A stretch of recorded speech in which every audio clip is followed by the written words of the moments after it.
What's going on, everybody? It's your boy. Got a special guest tonight. We'll go ahead and get things rolling here in just a minute. We've got Ryan Thomas from SSR. Got some really cool topics that we're going to be discussing. So let's go ahead and bring him out. SSR, SSR, SSR. Oh boy, here we go. That one, and that one, and that one, and that one. Yes. Wow.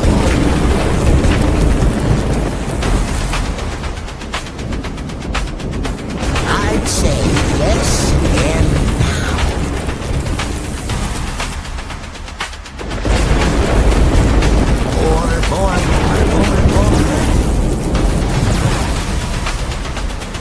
Rock and roll.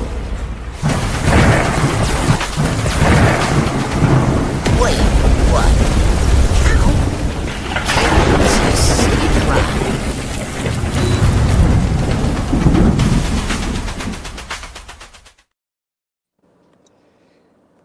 Oh no, where's Ryan? You lost me. Hey, Steve. Hey, whoa, what's happening here?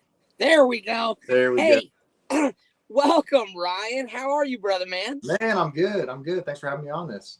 Hey, so first of all, thank you so much for giving us some of your time, dude. I know you're exceptionally busy.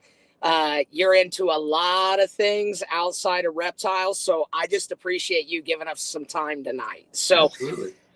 I know who you are, Ryan, but why don't you tell everybody else? Go ahead and introduce yourself and maybe tell everybody a little bit about what you do. Yeah, for sure. So first off, got to show off the hat here. Ooh, my favorite hat here. My wife. Boy. So, man. The SSR. Can you hear me all right, Steve? Oh, absolutely. Okay, cool. So Ryan Thomas. I've got Superior Scales Reptiles. It's I do most of that, but it's a family-run business. My wife and kids are very much involved. I've got a 7-year-old daughter named Braylon, 5-year-old son named Gabriel, and my wife Katie. And so I mean, we specialize in ball pythons. So if you know who we are, you follow us, and you definitely see probably 95% of our content is ball python related.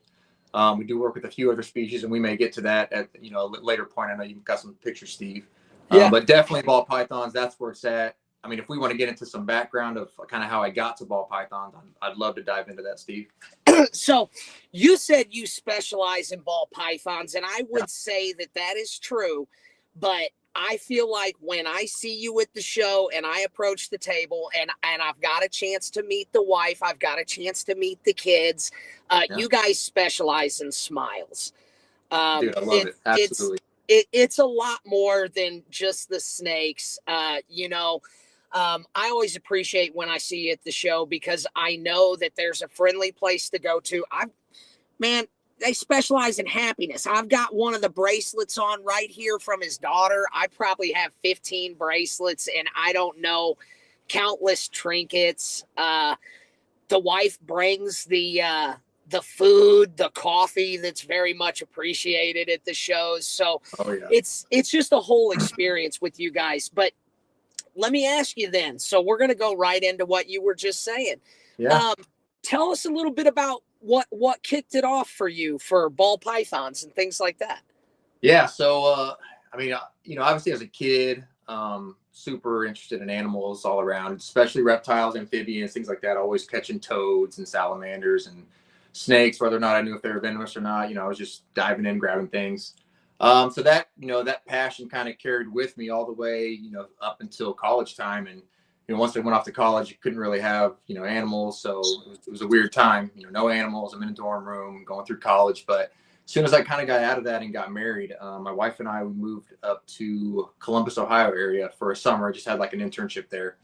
And we happened to go to a reptile show there in Columbus. And I didn't even know those existed. This would have been around. That's how it was for me. What'd you say? That's exactly how it was for me. Yeah. I had no idea that was a thing. I mean, it blew my mind. So, yeah, this was right around the summer of 2011. And just walking in, it was like, I had a bearded dragon growing up, had a Chinese water dragon, a couple other things, But it was like, I mean, I'm seeing frilled dragons, I'm seeing albino iguanas, I'm seeing all these colors of snakes I've never seen before, all these lizards. It was just like, it was mind blowing. So it wasn't shortly after that. It was probably within a few weeks. My wife buys me a bearded dragon. She's like, all right, I love these. Yeah. She started. I mean, it's her fault where we're at. I mean, it's her. So yeah, she buys me a bearded dragon from the pet store that was there that we also would go to almost every day just to check out the new animals. And then that just kind of slowly grew. We moved back to Arkansas. We then moved to Oklahoma, and basically during the next couple years, I was actually acquiring more bearded dragons. And bearded dragons, I had a couple other reptiles, but bearded dragons that was where it was at. That was home for me. It's what I grew up having. And so started getting into a lot of like the red more, some hypo stuff, starting to now translucent. Not to interrupt you, but yeah. is this prior to any of the SSR, right? Absolutely. This is yep. Okay. I just wanted to make sure. Yeah, just a post-college Ryan trying to find his way in the world, Yeah, just, finding something I love, just latching onto a hobby. So yeah, this was definitely pre-SSR. Okay. So then for a couple of years I was doing dragons heavy. I think at one point I had it's like 15 to 20 adults, and I mean hundreds of babies every year. Like I was really doing that. That was kind of my thing in Oklahoma, and people knew me as a bearded dragon guy. And I really enjoyed it. At that point, I really wasn't that interested in snakes because they didn't have the personality I saw in my beardies. Like the lizards, they seemed like they, kind of craved attention, and would bob their head at me, and they would run around. I mean, it was just, they were fun. Well, so this was probably about 2000 and the end of 2012. Someone was like, "Hey, I've got a ball python. Would you want to trade me one of your bearded dragons?" And at this point, I had 100 bearded dragons for sale. And I was like, here we go.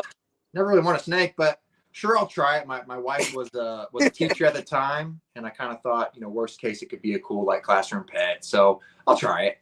And sure enough, just a normal ball python. I mean, I fell in love with that thing. Before I knew it, I was trying to find like a pastel, and I was trying to find a spider. At that time, the easier morphs to get, lesser. Like those were kind of the genes I was looking for. And it was within about a year and a half. I'd grown that one up to an adult. I'd acquired another adult normal female. I had a pastel male and a spider male. And that's what started it. Those were my first two pairs. Had some babies. This was about 2013 time frame. At that same time, I came across, if you guys know Jared Fott from Dragon Tamer, and he was basically like a year or so kind of ahead of me in his journey. And so to me, he was light years ahead. And so I was just thought he was doing the coolest thing. He was building snake racks, and he was posting, some genetics that I didn't have yet. And I just thought it was a cool thing. And so ended up meeting him. Finally, we ran into each other. I think I was buying something from him. And anyways, just kind of kicked it off. And so he was kind of just starting off like my mentor into it, and the person that really got me excited about it. And then when I just realized all the colors, the genetic side of it really just kind of took me away. And then at that point, I kind of just every year was getting more and more into ball pythons, less into my lizards. And then, Superior Scales, that was born probably about 2015, 2016 time, but I had started breeding back in 2013, the ball pythons. So that's kind of what got me into it. Loved every bit of it. I didn't know that Jared had been around quite that long. Yeah. It would make sense. I've known him the whole time I was here. I was like early 2018 time frame. Okay. I still consider myself a COVID baby because I was already on my way up collecting, but COVID went off. So I don't consider myself outside of all of that, but I don't know. You probably were at the first show that I was ever at. The first show. So I ended up getting my first snake at a pet store.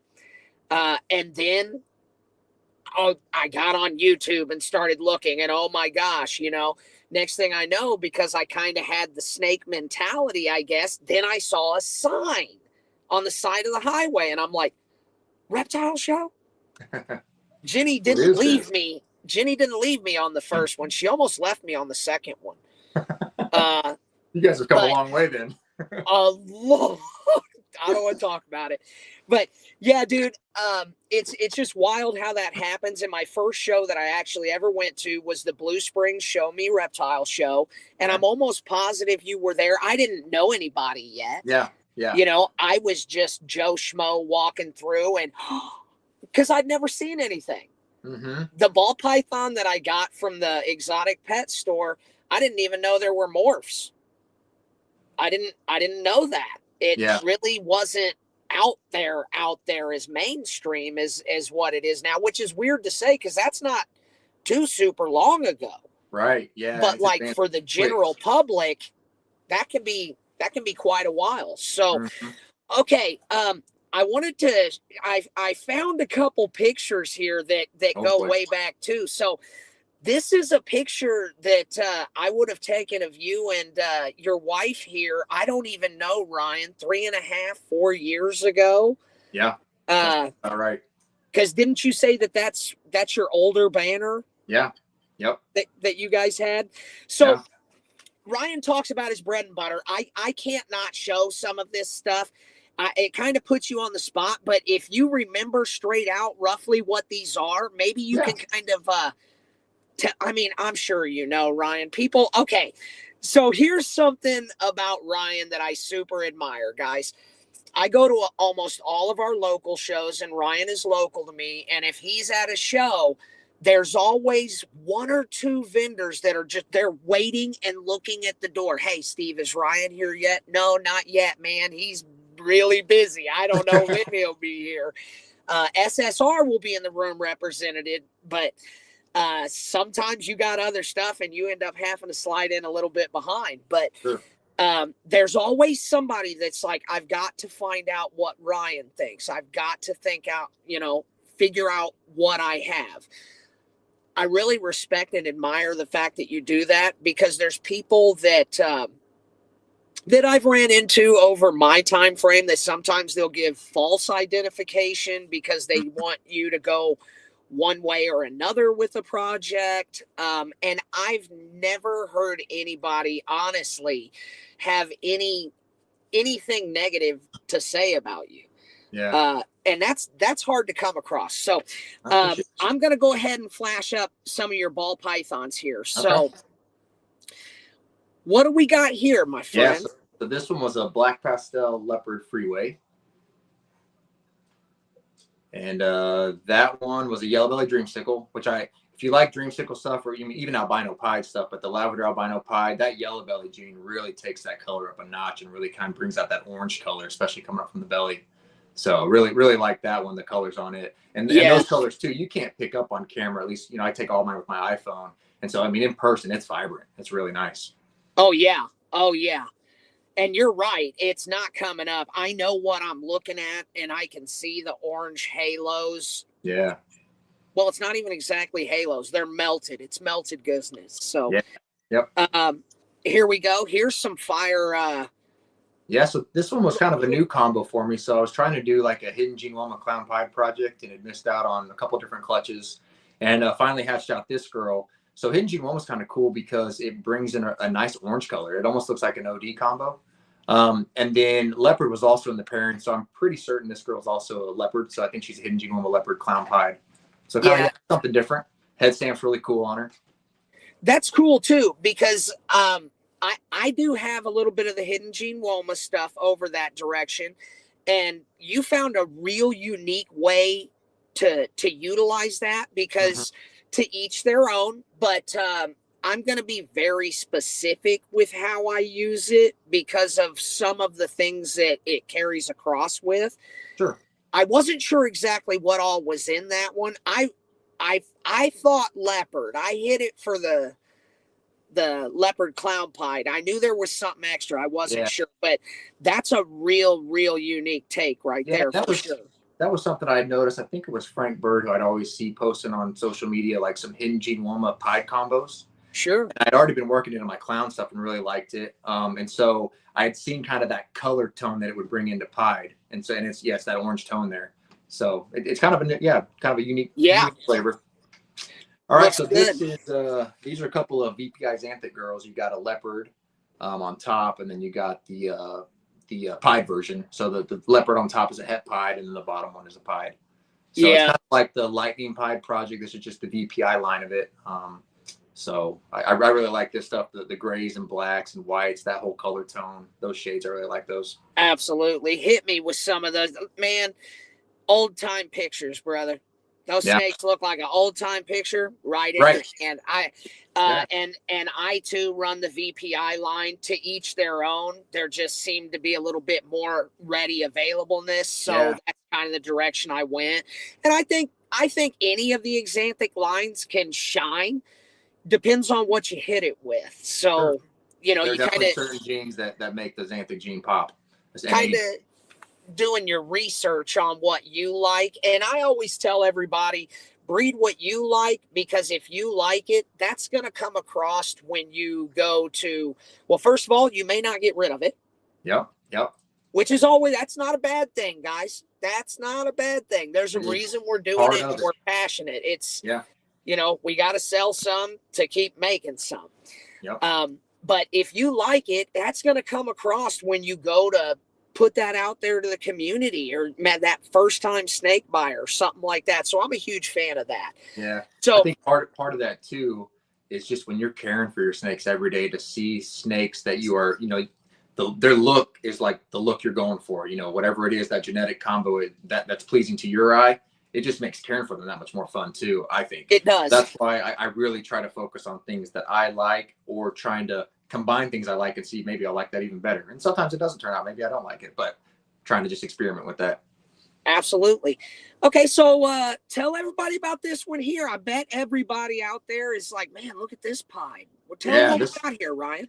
So so the Gray Matter project is something that I absolutely love. It's probably my favorite like non-recessive project, because it looks like pieds. Also, it brings in a gray tone, which is really nice. So what happened with this one is I actually the mom to this was a Gray Matter, and I didn't realize she was het hypo. She's one that I did produce, and evidently the sire for her, you know, down the line had het hypo running in there. And so this girl is actually she's an 8-ball matter. The difference there is a Gray Matter is super cinnamon champagne. The 8-ball matter, that's cinnamon and black pastel, and then champagne. And then she's also hypo, so she's a visual hypo, which gives her that really silver look. This is the reason that when I saw this one, because I love these. I love the project. Not the easiest project, but it really produces some phenomenal stuff. And the gray tones on this one, they were just on point. They were so crisp, so smooth, and I was like, man, this is the nicest. That explains a lot with the hypo. So that hypo just brought that to another level, for sure. That hypo goes hard on that. That one also had GHI in the pairing too, which I'm wondering if that contributes to the, you know, lower white Gray Matter. I'm not sure, but I definitely have that labeled as a POS GHI. So. Well, you know what's funny? I have a super GHI chocolate hypo, and he carries a real similar gray sheen to that one. It's not exactly gray. It's not silver. It's different when you see it in person. I wonder if maybe so. Maybe it did. I bet in your boy, I bet that's a combo that really actually goes blue when it's in blue. Kind of has a sheen to it. Yeah. Like how the eyes go blue, whole body. Yeah. Whole body. That's awesome. Really cool animal. Brian Carter. That was a cool pickup. So I did have to throw these up here, man. You do a lot with the clown stuff. I've seen it for years. Maybe tell everybody maybe 1, 2, and 4, or sure, what are we looking at here, brother? So this was a pretty cool clutch. It was the sire to this was a blackhead super asphalt inchy het clown. It's actually a male that I picked up from Reed at Tallgrass, who's another local breeder. He does a lot. Awesome. What you just said is awesome, dude. So he does a lot of really cool asphalt stuff. So anyway, so this male came from him, and it's funny because this pairing was literally just that male to a clown female, and I'm just trying to make some asphalt clown stuff that's guaranteed asphalt. And when I got these babies, it's like, man, I got to think way outside the box on what I put this male to, because this turned out so cool, and it was just the clown female, right? So anyways, if we go back to that picture, so the first one there is the number one is a male blackhead inchy asphalt clown, and just really, he's got like a rusty red color to him in person, which Yeah, yeah. cool. Really, really nice. And then if we go up to number 4, so that's one of the brightest examples of an inchy asphalt clown that I've I seen. mean, dude, It's I really thought bright. Almost possibly like fires in there. yeah. Really. Yeah, I was thinking fire, maybe DG. It's just clean and bright. So here's an interesting thing that we're starting to learn a little bit more. RP Reps is kind of pioneering this, but when you're dealing with blackhead, a lot of times there's the red gene, there's the ringer gene, there's some other genes possibly floating in there that can really make things turn out different. And so, I mean, for all we know, like that's actually an inchy asphalt, like maybe it's a red gene clown. You know, it's got, because number 2 is also an inchy asphalt clown, but the brightness between the two is night and day. So it's just something that's kind of, interesting, fun to play with, see some different variety. I mean, I think it's even more than just polymorphism. Like, I think there actually are some other subtle genes floating around with blackhead and a lot of stuff. Number 2 is actually extremely interesting with what you said it is. Yeah. It's really interesting. It's a different take on that inchy and the clown. And I wish I could zoom in on the head, man. That head looks killer. It's a super cool head stamp. Yeah. Yeah. So I had to show those off. Then a little bit of this stuff here, man. So these, I don't know if you loop any of like this type of stuff around it. Yep. That's exact. I mean, So these are kind of like components to those gray matter or 8-ball matter projects. The dark matter is another one where you add in blackhead to it and you get a really nice black and white snake. So yeah, the front snake that's a cinnamon champagne, which is kind of components to those projects. And then the back one there is a blackhead cinnamon. And so like, in theory, breeding those two together can make gray matters, can make the dark matter, can make super cinnamons, blackhead super cinnamons, like all kinds of cool combos. Got to get those babies to make the Ryan Thomas variants, guys. That's what I'm hearing. So I got one more ball python up here, and we were showing some dark stuff. So I went ahead and brought some up back to the light side, and holy smoke show. Yeah, this one, I mean, I was really surprised hatching this one out. So this was actually my second clutch from that same blackhead super asphalt inchy head clown male. And this was to a banana yellow belly female. And so basically that blackhead, it almost acts when it reacts with the banana, and every baby was asphalt. So the asphalt or the yellow belly complex is definitely contributing to this. But it almost gives it this really cool like calico effect, which I was going to say there's no calico. No calico. So that one thought you were looking at some sort of like almost on its way campfire variant. Yeah. I could tell there was some yellow belly complex, super stripe complex, however we want to phrase that. Just from the top part, kind of has that highway, totally, feel to it. But I thought for sure. Yeah, that white's wild. So basically, it's a banana blackhead, inchy freeway, and then it's 50% head clown. So it could turn out to be head clown too. And maybe that's adding some of that, influence too, making it even more white. Wow. Yeah, it's crazy.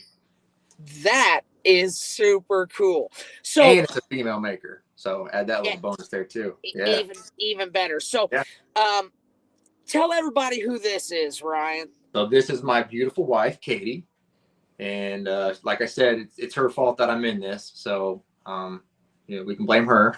But yeah, she is absolutely, I mean, she loves animals, maybe even more than me.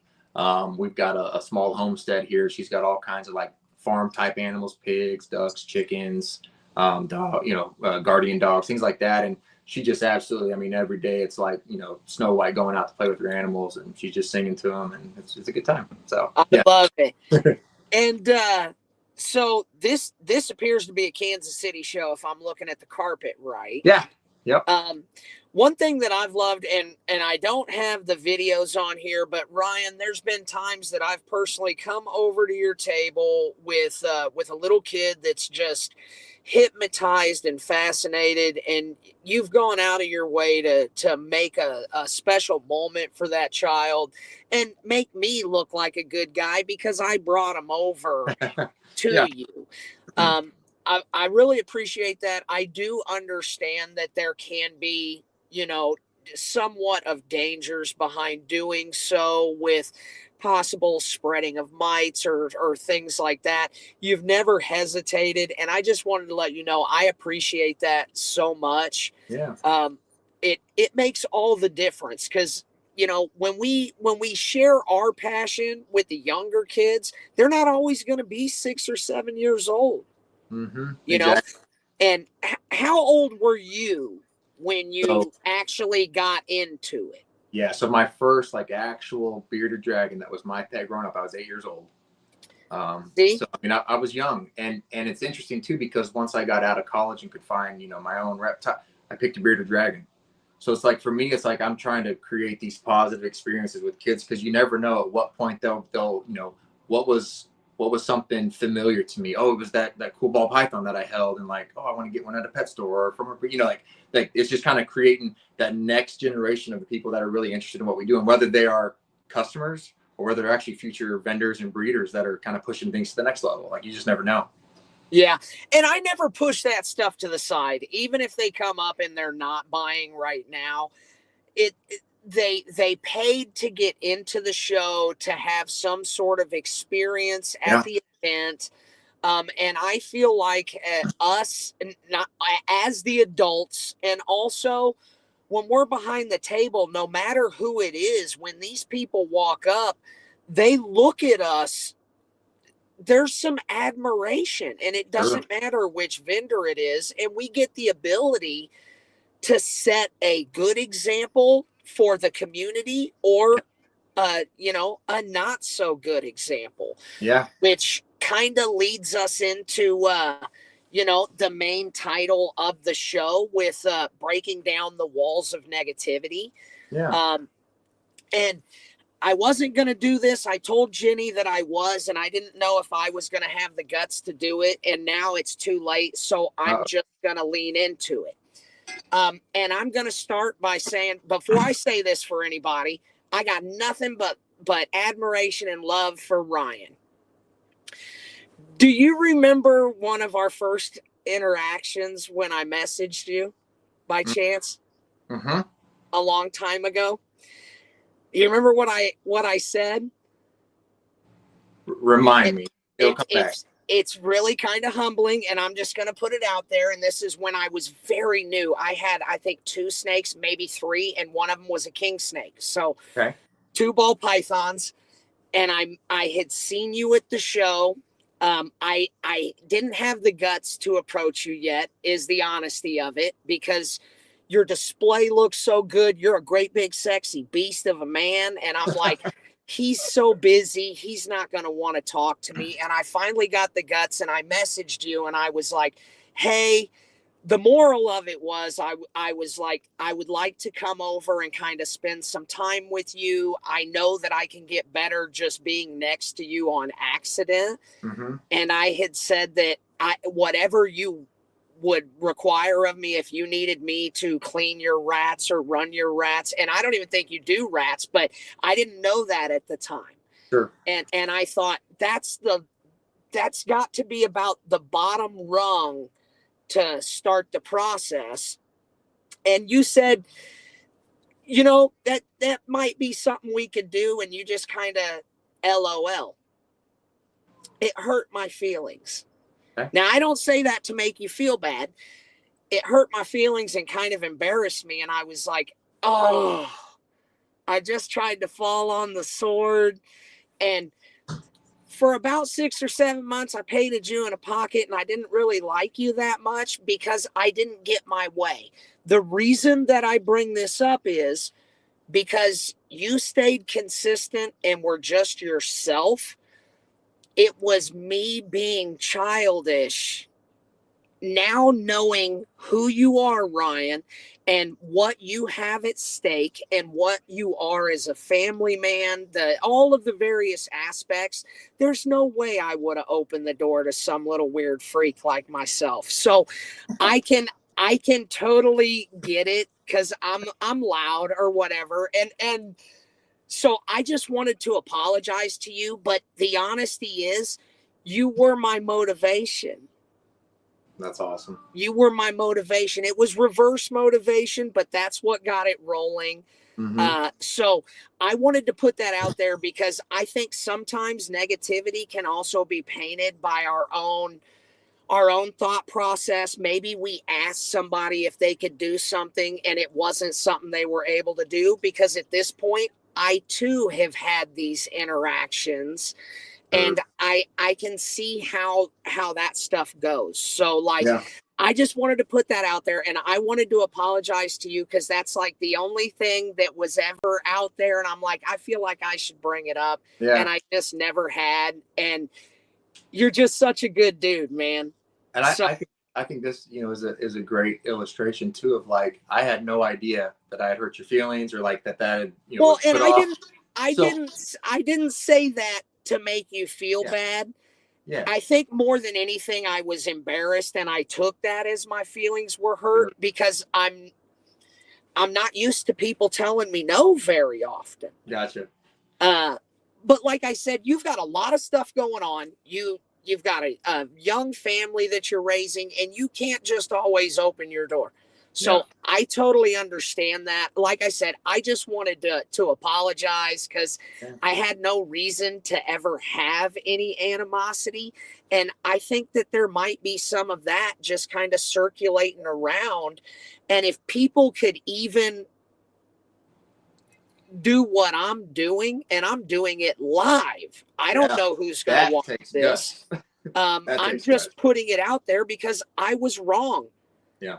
And sometimes we just got to admit when we're wrong. So I know that you've seen some negativity in your time frame.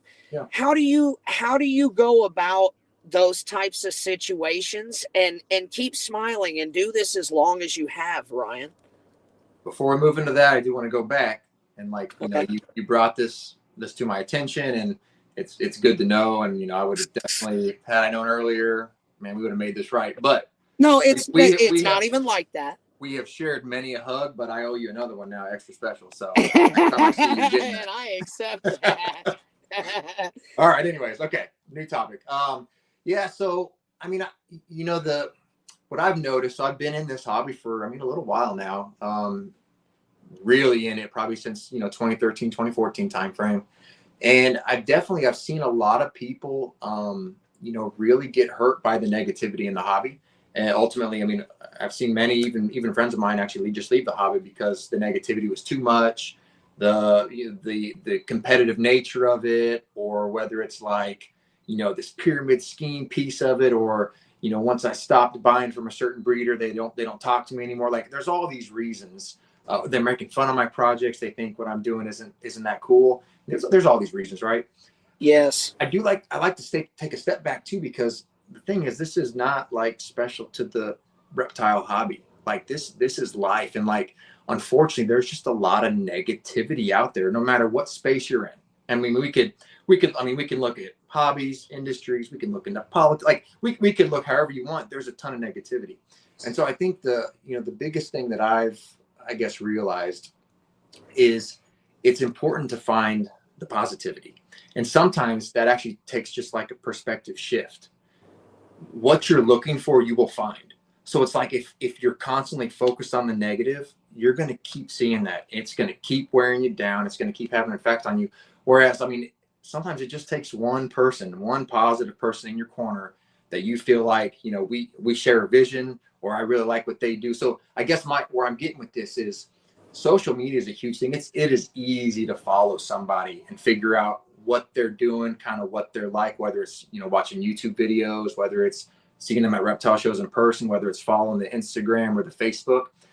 I just encourage, especially people new to the hobby, like, find those people that interest you, that they have a positive vibe, that they're working on with the animals or the genetics, or, whatever it is, they've got the smile that draws you in, whatever it is, like, focus on that. And then, like, I think what's very important too is also to feel like you can give back to those people too. So, and what I mean by that is, I see far too many breeders that it's like, if that person's not supporting me, I don't really want to give them the time of day, which is such a wrong attitude, because those people are the future of the hobby. Those are potential future customers. Those are, here's the issue: potential future competition. And that's the problem that we see. Instead of we're all trying to move this industry forward, keep the hobby alive, keep bringing new people into it, it becomes this competition.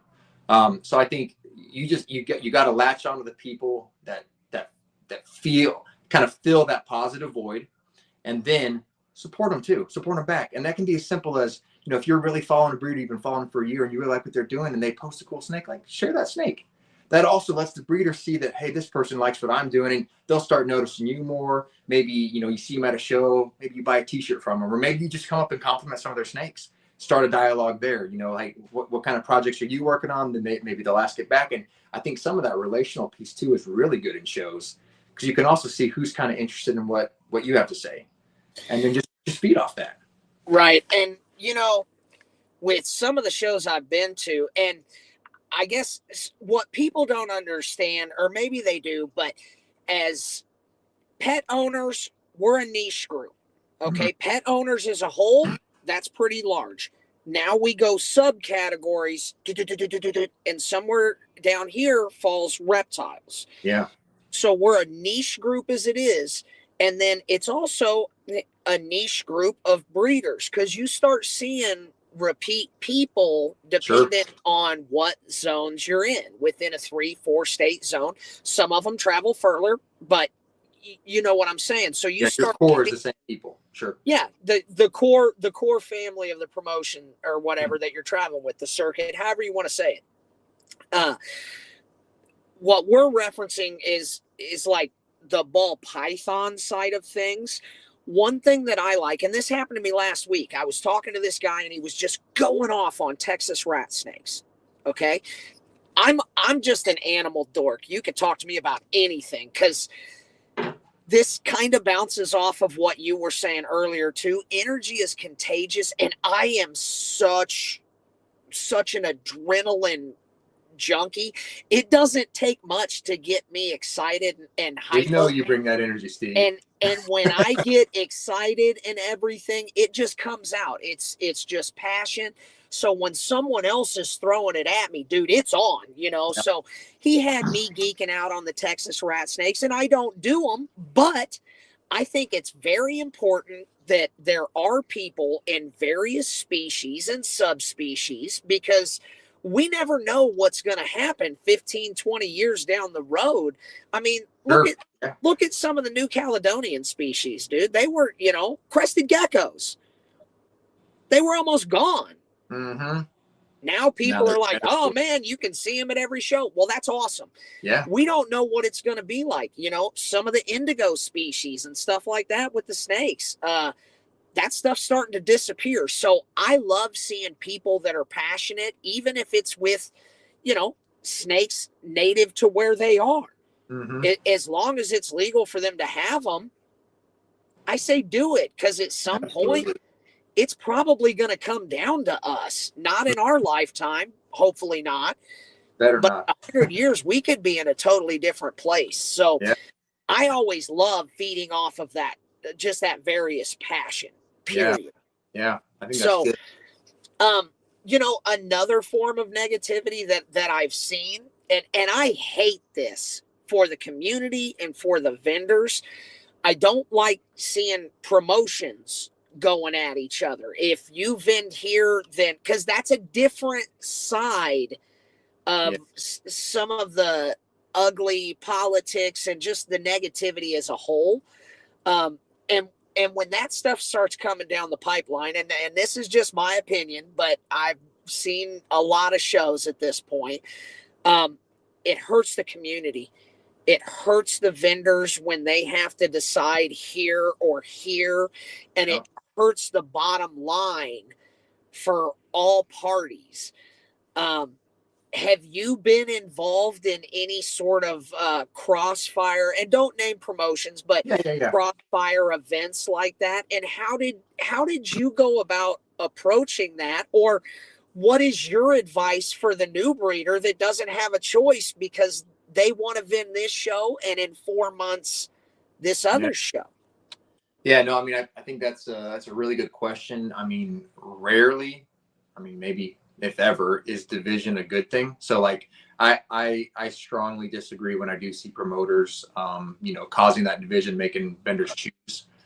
Fortunately, I haven't had to deal with that. So part of it is there's really just like three main shows that I've been, or three main promoters, and I think what helps is that I have a pretty good and long-standing relationship with them, that they know that if I am vending their show, I'm vending their show. I'm not going to be promoting other shows while I'm at their show. I'm doing their thing, playing by their rules, and we're having a great time. Same thing when I move over to another promoter shows. I'm playing by their rules. I'm promoting their show. So I think you also just have to be kind of cognizant of like not turning promoters against each other by the way that you may leverage one against the other. So I think some of that is like vendors may actually do to promoters that causes that. So my biggest advice is just, it's that good standing relationship with whoever you're dealing with. Because ultimately, if you're vending for a promoter, I mean, in a way, you're kind of working for them. It's their show. Yeah. So for somebody new coming in, yeah, what kind of advice would you give them? Because I do think you hit the nail just right on the head. At a certain point, promotions will say, well, this guy's made it. So rules, unfortunately, may not apply exactly the same, because it's good for a show. Mm-hmm. If you're there, it's good for a show if I'm there. Yeah. But this is years and years and years of development. So for the average person, yeah. What kind of advice would you give them to try to keep the waters as smooth sailing as possible? Yeah, I think, and I've definitely heard from close friends getting a little bit of almost like pushback from some of the promoters because they decided to bend it. So here's where it really comes down, is when there are two shows in kind of the same area that happen on the same weekend, right? And there are promoters that really will kind of get offended if you choose the other show over theirs. So I think the biggest thing is, first off, if you're new to vending, I would assume that you have been to some shows. You've attended at least multiple times, as a customer. You've kind of seen how it runs. Some definitely run smoother than others. And I think even as a customer, you can tell that. It's definitely obvious as vendors. But I think once you're serious about like it's time to vend, first talk to the vendors. They're going to have like that hands-on actual experience on how these play out, and if there might be some issues. I mean, for me, if it's a show I vend, you can talk to me. I can give you all the details, right?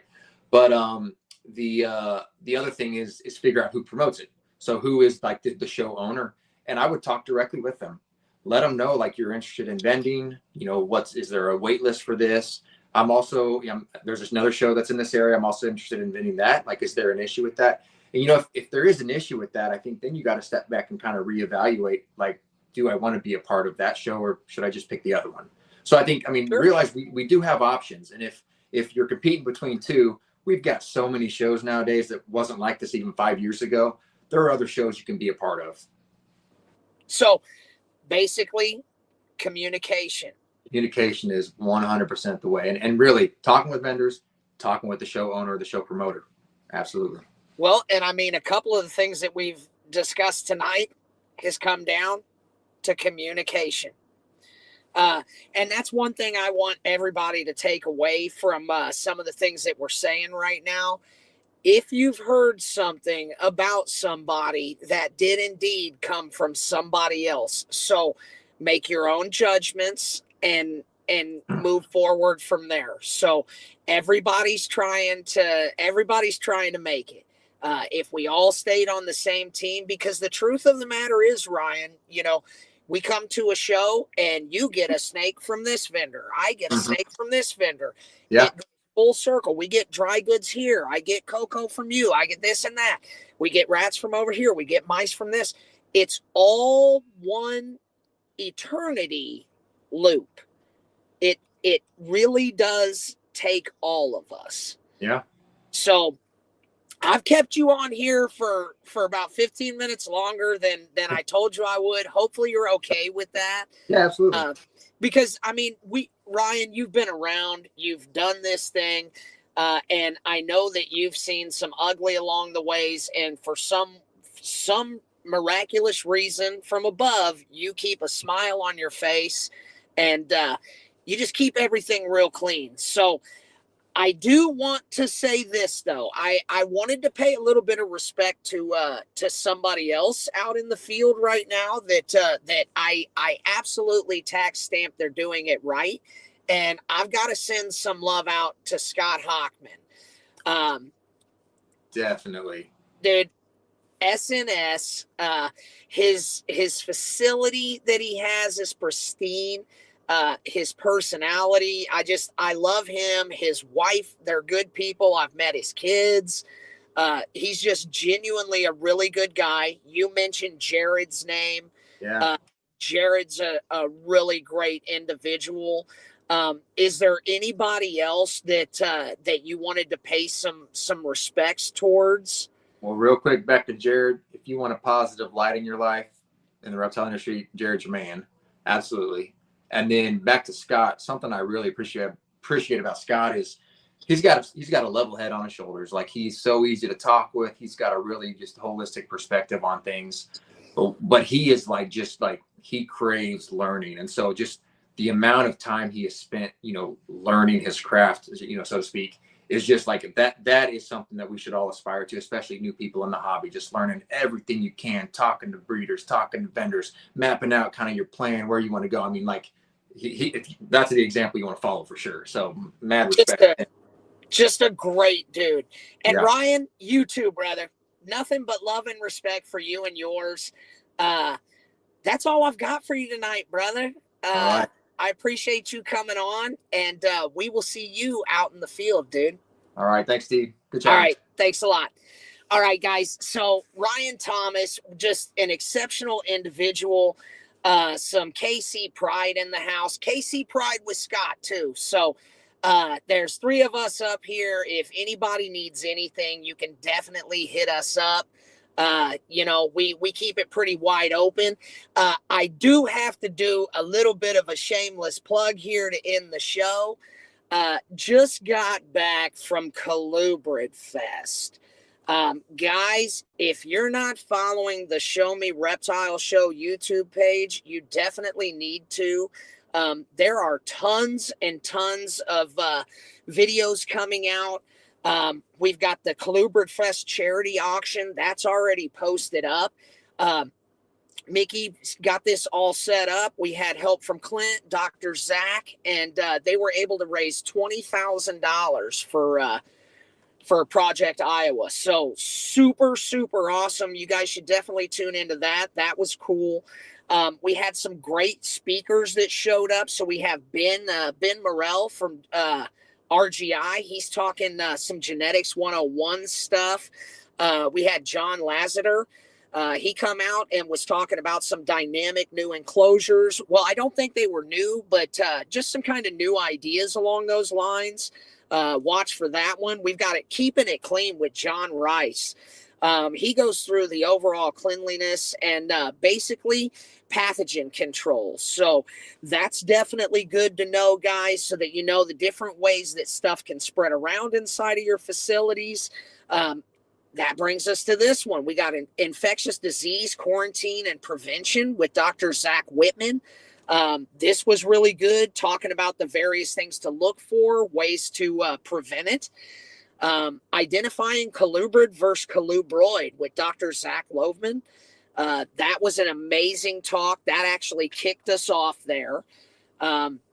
And then we have how to sex your snakes. So the owner of the Show Me Reptile Show, Mickey Meyer, he showed 3 different methods that you can utilize. Actually taught me something solid that I will be trying to utilize moving forward.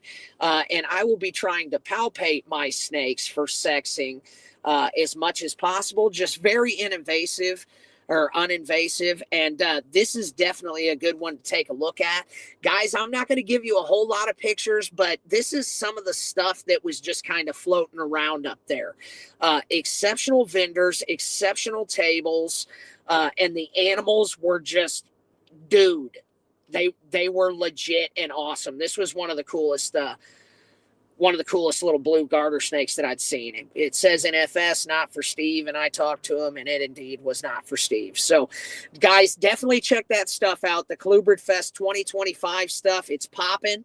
And with that, we're going to sign out, guys. Thanks for watching, and let's keep it positive out there, fam.